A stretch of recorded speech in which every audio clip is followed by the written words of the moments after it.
ओम नमः शिवाय। शिव जी सदा सहाय। ओम नमः शिवाय। गुरु जी सदा सहाय। जय गुरु जी। शुक्राना गुरु जी। अनंतम अनंतम अनंतम शुक्राना गुरु जी। हर हर महादेव। हर हर महादेव। जय भोलेनाथ बाबा की जय गुरु जी की। आज मैं कोटि रुद्र संहिता का पहला अध्याय प्रारंभ करने जा रहे हैं। जय भोलेनाथ बाबा की। द्वादश ज्योतिर्लिंगों का तथा उनके उपलिंगों का वर्णन एवं उनके दर्शन पूजन की महिमा। जो निर्विकार होते हुए भी अपनी माया से ही विराट विश्व का आकार धारण कर लेते हैं। स्वर्ग और अपवर्ग मोक्ष जिनके कृपा कटाक्ष के ही वैभव बताए जाते हैं तथा योगीजन जिन्हें सदा अपने हृदय के भीतर अद्वितीय आत्मज्ञान नंद स्वरूप में ही देखते हैं। उन तेजोमय भगवान शंकर को जिनका आधा शरीर शैल राजकुमारी पार्वती से सुशोभित है, निरंतर मेरा नमस्कार है।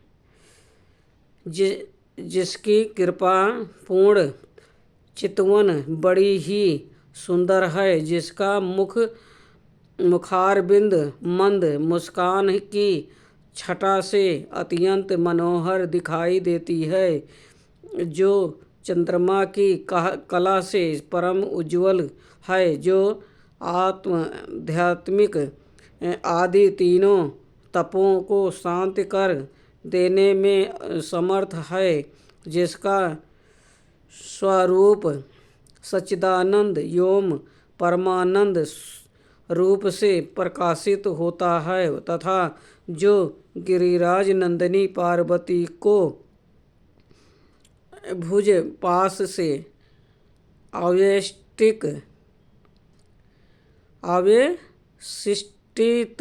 है। वो शिव नामक कोई अनिवार्य चानिये तेजः पुंज सबका मंगल करें। ऋषि बोले, सूत जी, आपने संपूर्ण लोगों के हित की कामना से नाना प्रकार के आख्यानों से युक्त जो शिवा अवतार का महात्म्य बताया है, वो बहुत ही उत्तम है। तात आप पुनः शिव के परम उत्तम महात्म का तथा शिवलिंग की महिमा का प्रसन्न पूर्वक वर्णन कीजिए। आप शिव भक्तों में श्रेष्ठ हैं, अतः धन्य हैं प्रभु। आपके मुखार बिंदु से निकले हुए भगवान शिव के सुरमय यश रूपी अमृत का अपने कर्ण पुष्टों द्वारा पान करके हम तृप्त नहीं हो रहे हैं, अतः फिर उसी का वर्णन कीजिए। व्यास शिष्य भूमि मंडल में तीर्थ में जो कोई शुभ लिंग है अथवा अन्य स्थानों में जो भी प्रसिद्ध शिवलिंग विराजमान हैं, परमेश्वर शिव के उन सभी दिव्य लिंगों का समस्त लोगों के हित की इच्छा से आप वर्णन कीजिए।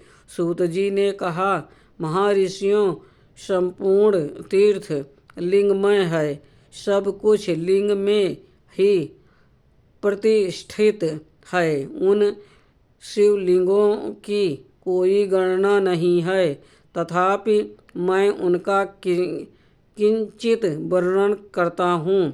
जो कोई भी दृष्ट देखा जाता है तब तथा जिसका वर्णन एवं स्मरण किया जाता है, वो सब भगवान शिव का ही रूप है। कोई भी वस्तु शिव के स्वरूप से भिन्न नहीं है। साधु शिरोमणियों, भगवान शंभु ने सब लोगों पर अनुग्रह करने के लिए ही देवता, असुर और मनुष्यों सहित तीनों लोकों को लिंग रूप से व्याप्त कर रखा है। समस्त लोगों पर कृपा करके उद्देश्य से ही भगवान महेश्वर तीर्थ में और अन्य स्थानों में भी नाना प्रकार के लिंग धारण करते हैं। जहाँ जहाँ जब जब भक्तों ने भक्तिपूर्वक भगवान शंभु का स्मरण किया, तहाँ तहाँ तब तब अवतार ले कार्य करके वह स्थित हो गए। लोगों का उपकार करने के लिए उन्होंने स्वयं अपने स्वरूप भूत लिंग की कल्पना की। उस लिंग की पूजा करके शिव भक्त पुरुष आवश्यक सिद्धि प्राप्त कर लेता है। ब्राह्मणों, भूमंडल में जो लिंग है उनकी गणना नहीं हो सकती, तथापि मैं प्रधान शिवलिंगों का परिचय देता हूँ। मुनिश्रेष्ठ शौनक, इस भूत तल पर जो मुख्य ज्योतिर्लिंग हैं उनका आज मैं वर्णन करता हूँ।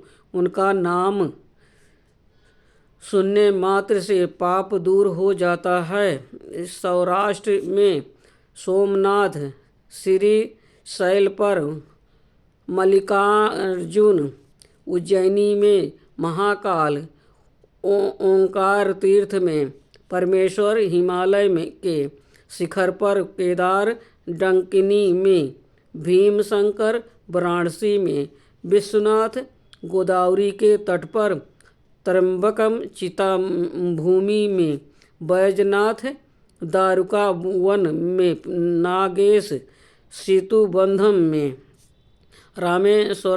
रामेश्वर तथा शिवालय में घुसमेश्वर का स्मरण करें। जो प्रतिदिन प्राप्त काल उठकर इस 12 नामों का पाठ करता है वो सब पापों के मुक्त हो संपूर्ण सिद्धियों का फल प्राप्त कर लेता है।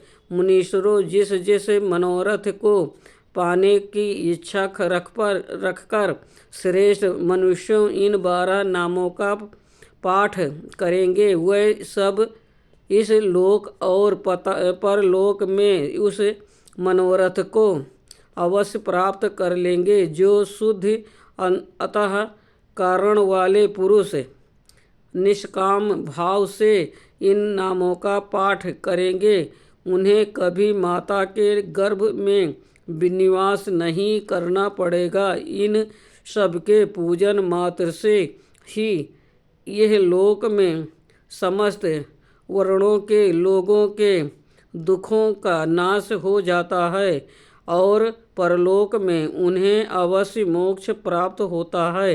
इन 12 ज्योतिर्लिंगों का नैवेद्य यत्नपूर्वक ग्रहण खाना चाहिए। ऐसा करने वाले पुरुष के सारे पाप उसी क्षण जल कर भस्म हो जाते हैं। ये मैंने ज्योतिर्लिंगों के दर्शन और पूजन का फल बताया। अब ज्योतिर्लिंगों के उपलिंग बताए जाते हैं। मुनीश्वरों, ध्यान देकर सुनो। सोमनाथ का जो उपलिंग है उसका नाम अंतकेश्वर है। वो उपलिंग मही नदी और समुद्र के संगम पर स्थित है। मल्लिकार्जुन से प्रगट उपलिंग रुद्रेश्वर के नाम से प्रसिद्ध है। वो भृगु कक्ष में स्थित है और उपासकों को सुख देने वाला है। महाकाल संबंधी उपलिंग दुग्धेश्वर या दूधनाथ के नाम से प्रसिद्ध है। वो नर्मदा के तट पर हैं तथा समस्त पापों का निवारण करने वाला कहा गया है। ओंकार ओंकारेश्वर संबंधी उपलिंग कर्दमेश्वर के नाम से प्रसिद्ध है। वो बिंदु सरोवर के तट पर है और उपासक को संपूर्ण मनोवांछित फल प्रदान करता है। केदारेश्वर संबंधी उपलिंग भूतेश्वर के नाम से प्रसिद्ध है और यमुना तट पर स्थित है। जो लोग उसका दर्शन और पूजन करते हैं उनके बड़े से बड़े पापों का और निवारण करने वाला बताया गया है। भीम शंकर संबंधी उपलिंग भीमेश्वर के नाम से प्रसिद्ध है। वो भी सदा सहा पर्वत पर ही स्थित है और महान बल की वृद्धि करने वाला है। नागेश्वर संबंधी उपलिंग का नाम भी भूतेश्वर ही है। वो मलिका का सरस्वती के तट पर स्थित है। वो दर्शन करने मात्र से सब पापों को हर लेता है। रामेश्वर से प्रकट हुए उपलिंग को गुप्तेश्वर और घुसमेश्वर से प्रकट हुए उपलिंग को व्याघ्रेश्वर कहा गया है। ब्राह्मणों इस प्रकार यहाँ मैंने ज्योतिर्लिंगों के उपलिंगों का परिचय दिया है। ये दर्शन मात्र से पापहारी तथा संपूर्ण अभीष्ट के दाता होते हैं। मुनीश्वरों, ये मुख्यता को प्राप्त हुए प्रधान शिवलिंग बताए गए। अब अन्य प्रमुख शिवलिंगों का वर्णन सुनो। आज का कोटि रुद्र संहिता का पहला अध्याय संपूर्ण हुआ। ओम नमः शिवाय। शिवजी सदा सहाय। ओम नमः शिवाय। गुरुजी सदा सहाय। जय गुरुजी। शुक्राना गुरुजी। अनंतम अनंतम अनंतम शुक्राना गुरुजी। हर हर महादेव। हर हर महादेव। जय भोलेनाथ बाबा। जय गुरुजी की।